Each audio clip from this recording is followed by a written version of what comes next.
அள்ளிக் கொடுப்பதில் வல்லமை பெற்றவன் அப்பன் பழனியப்பன். தீனம் அச்சம் தவிர்ப்பவன் ஆறுதல் சொல்பவன் அப்பன் பழனியப்பன். கள்ளம் கபடம் இல்லாதவர் தம்மிடம் காவலில் நின்றிருப்பான். அங்கு கால்நடையாய் வரும் மானிட ஜாதியை கண்டு களித்திருப்பான்.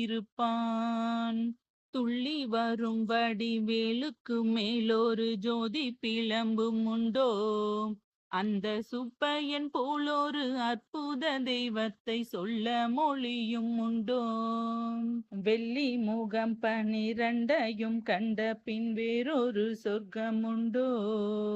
ஆண்டி வேஷத்திலாயினும் வீரத்திலாயினும் வேலனை வெல்வதுண்டோ? சித்தர் வணங்கிய சேவர் கொடியுனை